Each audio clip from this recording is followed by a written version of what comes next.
Good evening everyone. चलिए, दर्पण classes में आपका सभी का स्वागत है।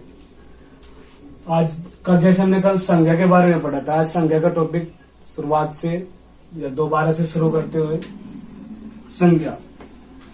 तो जो हमने कल पढ़ा था कि संज्ञा कितने प्रकार की है, संज्ञा में लिंग कौन सा होगा, संज्ञा में संधि कौन सी होगी। तो आज हम संज्ञा के 2 भाग पढ़ते हैं, जो बहुत ज्यादा इंपॉर्टेंट है। वैसे 5 भाग है, लेकिन आज हम 2 ही भाग पर कवर करेंगे। एक तो है व्यक्तिवाचक संज्ञा, व्यक्तिवाचक संज्ञा।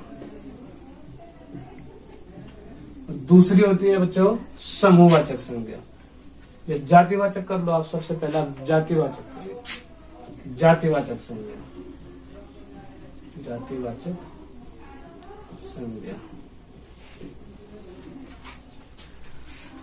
अगर हम व्यक्तिवाचक संज्ञा के बारे में बात करें तो हम इसकी एक परिभाषा लिख सकते हैं। यहां पर परिभाषा में ये लिख सकते हैं कि जिस शब्द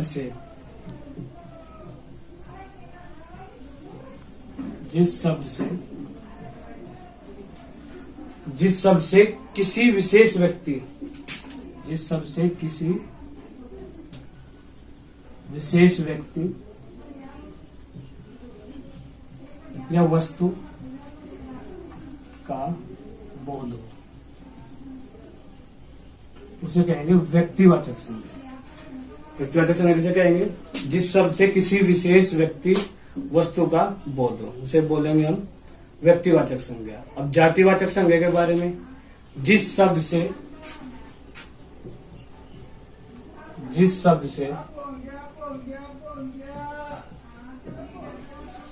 संपूर्ण जाति वर्ग का बोध हो, वहां पर होगा जातिवाचक संज्ञा। और व्यक्तिवाचक संज्ञा के एक चीज और है बच्चों, हम इसके अगर उदाहरण लिखना चाहे तो व्यक्तिवाचक संज्ञा के जैसे राम है, ताजमहल है या प्रयागराज है। एग्जाम्पल हम क्या लिख सकते हैं? राम एक पर्टिकुलर नाम है, ताजमहल, इसी तरीके से प्रयागराज। राम किसी एक व्यक्ति का नाम हो गया, ताजमहल स्मारक का नाम हो गया, प्रयागराज एक शहर का नाम हो गया। इसी तरीके से अगर जातिवाचक के अंदर बात करें, अगर हम इसके उदाहरण देना चाहे, जैसे लड़का, ऐतिहासिक इमारत, और शहर। तो अगर हमने लड़का कह दिया तो लड़के का मतलब है कि पूरी जाति का बोध हुआ यहाँ पर, कि सभी लड़के। ऐतिहासिक इमारतें जितनी भी संसार में इमारतें हैं, वो भी ऐतिहासिक इमारतें, इसके अंदर सभी आ गई। इसी तरीके से शहर शब्द भी क्या आएगा बच्चों? जातिवाचक संज्ञा। एक बहुत इंपॉर्टेंट पॉइंट है कि व्यक्तिवाचक का हम कभी भी बहुवचन नहीं बना सकते, इनका बहुवचन नहीं बनता, इनका बहुवचन नहीं बनता है, इनका बहुवचन बनता है, इनका बहुवचन बनता है। जैसे अगर हम इस राम का बहुवचन बनाना चाहे तो क्या बनाएगा? रामे, जो गलत है। ताजमहल का क्या बनाओगे आप? ताजमहलो, ये भी गलत है, ताजमहल एक ही है। प्रयागराज है, प्रयागराजो, ये भी गलत आएगा, कारण क्योंकि प्रयागराज भी एक है।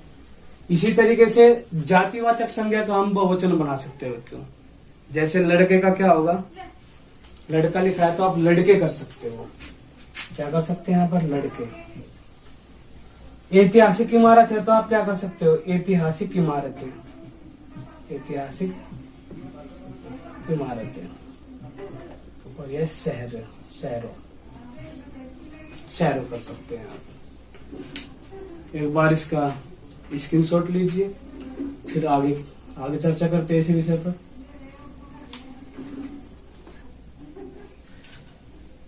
चलिए बच्चों, आगे देखते हैं संज्ञा। तो जैसे देश है, अगर देशों के देश का नाम आए या नदी का नाम आए, नदी।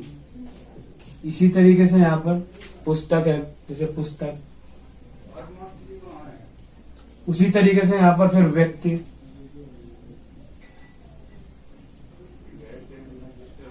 त्योहार, कोई भी त्योहार आए, कोई भी पुस्तक आए, कोई भी शहर आए, कोई भी पर्वत आए, शहर या पर्वत, बहुत सारे उदाहरण हो सकते हैं बच्चों। तो जैसे देश का, अगर देश में अगर आप लिख सकते हो भारत या अमेरिका, भारत लिख सकते हो, कुछ भी लिख सकते हो उसके आगे आप भारत लिख सकते हो, श्रीलंका लिख सकते हो, इस तरीके से। नदी में यमुना या गंगा। इसी तरीके से पुस्तक का नाम, किसी भी पुस्तक का नाम, जैसे रामायण। व्यक्ति, किसी भी व्यक्ति का नाम, जैसे राम या सीता भी कर सकते हो आप। त्योहार में जैसे होली, शहर में जैसे मेरठ आएगा, दिल्ली भी कर सकते हो आप। पर्वत में भी आप लिख सकते हो, जैसे पर्वत में आप लिख सकते हो हिमालय। यहाँ पर एक बात जो समझने बच्चों, अगर कई बार देश आए तो देश है जातिवाचक संज्ञा, लेकिन अगर किसी देश का नाम आए जैसे भारत, तो फिर हो जाएगा व्यक्तिवाचक संज्ञा। इसी प्रकार अगर नदी शब्द आए तो जातिवाचक होगा, लेकिन अगर नदी का नाम आए तो हो जाएगा व्यक्तिवाचक। इसी प्रकार से पुस्तक है, व्यक्ति है, त्योहार, शहर और पर्वत, ये सारी चीजें हैं। अब चलिए चलते हैं जातिवाचक में। जातिवाचक में यहाँ पर थोड़ा कंफ्यूजन होता है। जैसे जानवर है, जानवर, अब जानवर, अगर हम जानवर की बात करें या हम बर्तन की बात करें, अब जानवर की बात कर सकते हो, बर्तन की बात कर सकते हो, पक्षी की बात कर सकते हो, किसी वृक्ष की बात कर सकते हो, वृक्ष की, या फिर आप इसी के अंदर सब्जी की बात कर सकते हो, सब्जी।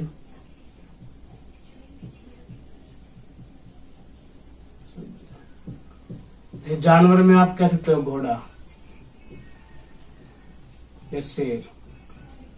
तो बच्चों यहाँ पर जो घोड़ा है और जो शेर है, ये घोड़ा अपने पूरे जितने भी घोड़े हैं उन सबको प्रदर्शित कर रहा है, और शेर का मतलब यहाँ पर पूरी जाति को प्रदर्शित करेगा। शेर भी, शेर शब्द भी अपनी पूरी जाति को प्रदर्शित करेगा। इसी तरीके से अगर बर्तन की बात करें, जैसे हम गिलास लिख दें यहाँ पर, गिलास या कटोरी, ये पूरी जाति को प्रदर्शित करता है शब्द। पक्षी, पक्षी में आप कोयल लिख सकते हो, तो कोयल आप समझ सकते हो। इसी तरीके से वृक्ष, जैसे बरगद। सब्जी में आप आलू लिख सकते हो। तो जितने भी ये शब्द है बच्चों, ये सभी किसी जाति को प्रदर्शित कर रहे हैं, अपने पूरे समूह को प्रदर्शित कर रहे हैं। तो इस वजह से एक चीज है, एक यहाँ पर इंपोर्टेंट है आपदाएं। ये इंपोर्टेंट है बच्चों, यहाँ पर बच्चे कंफ्यूज हो जाते हैं। आपदाएं में जैसे भूकंप है, आंधी है, तूफान, भूकंप, आंधी या तूफान, ये सभी शब्द जातिवाचक संज्ञा के अंदर आएंगे, सभी शब्द। चलिए एक स्क्रीनशॉट लीजिए, फिर आगे बात करते हैं इसी टॉपिक पे।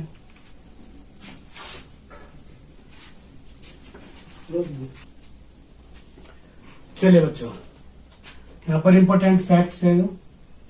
कभी कभी बच्चों व्यक्तिवाचक, मैंने बताया था कि व्यक्तिवाचक का कभी बहुवचन नहीं बनता, लेकिन कभी कभी व्यक्तिवाचक का बहुवचन बना दिया जाता है। व्यक्तिवाचक का बहुवचन बना दिया जाता है। अगर व्यक्तिवाचक का बहुवचन बन जाए तो वह संज्ञा व्यक्तिवाचक न होकर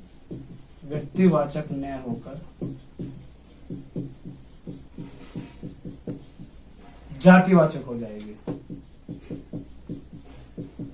जातिवाचक हो जाएगी। आप समझ सकते हैं एग्जाम्पल से। जैसे कि एग्जाम्पल है बच्चों, अब तो घर घर में रावण है। अब तो घर घर में रावण है। यहाँ पे एग्जाम्पल हो लिख सकते हो,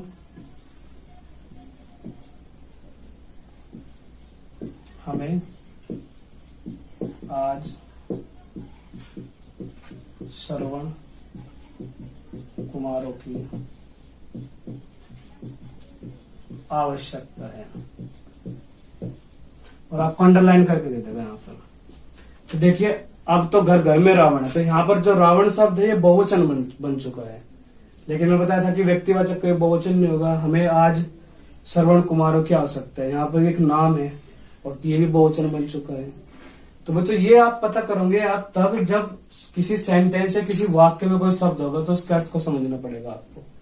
तो यहाँ पर जो रावण शब्द है, अब ये रावण अकेला शब्द नहीं रहा, ये ऐसे व्यक्तियों के समूह को प्रदर्शित करता है जिन व्यक्तियों के अंदर रावण जैसे गुण थे। इसी प्रकार श्रवण कुमार ये ऐसे बच्चों या ऐसे व्यक्तियों को प्रदर्शित कर रहा है जो मातृ पितृ भक्त थे, तो ऐसे समूह वर्ग को प्रदर्शित कर रहा है। तो इस कारण से रावण क्या हो जाएगा बच्चों यहाँ पर जातिवाचक संज्ञा, क्योंकि पूरी जाति को प्रदर्शित कर रहा है, वो भी ऐसे व्यक्तियों की जाति जिसके अंदर रावण जैसे गुण थे। इसी प्रकार से श्रवण कुमार भी क्या हो जाएगा बच्चों जातिवाचक संज्ञा, जातिवाचक संज्ञा। आप इतना समझ सकते हैं, यहाँ पर स्क्रीनशॉट ले लीजिए इसका, फिर आगे बात करते हैं। चलिए इसी प्रकार वो जातिवाचक को भी कभी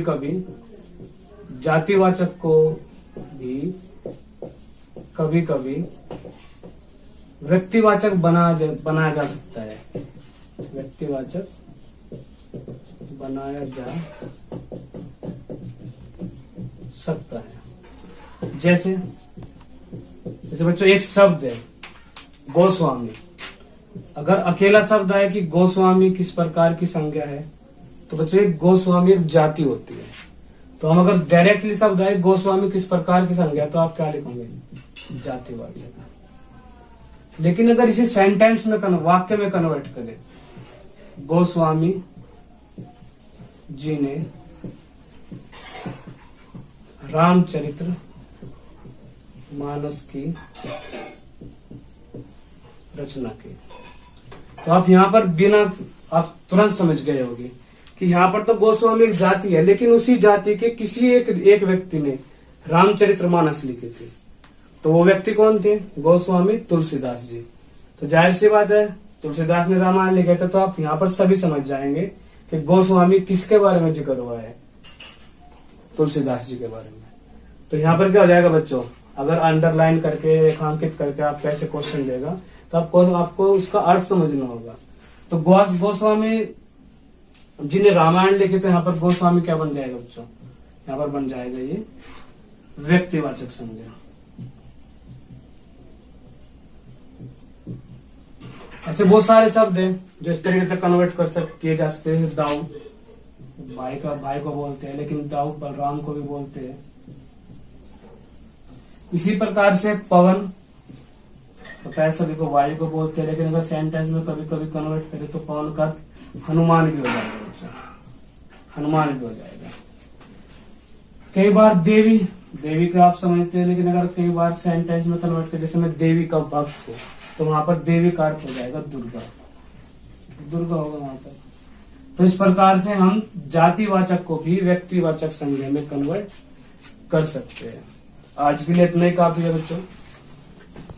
आज के लिए आज का चैप्टर या आज के टॉपिक यहीं पर समाप्त करते हुए कल हम इसके बारे में समूहवाचक संज्ञा, द्रव्यवाचक, पदार्थवाचक बोलते हो आप जिसे, या गुणवाचक संज्ञा, इनके बारे में पढ़ेंगे। धन्यवाद आप सभी को।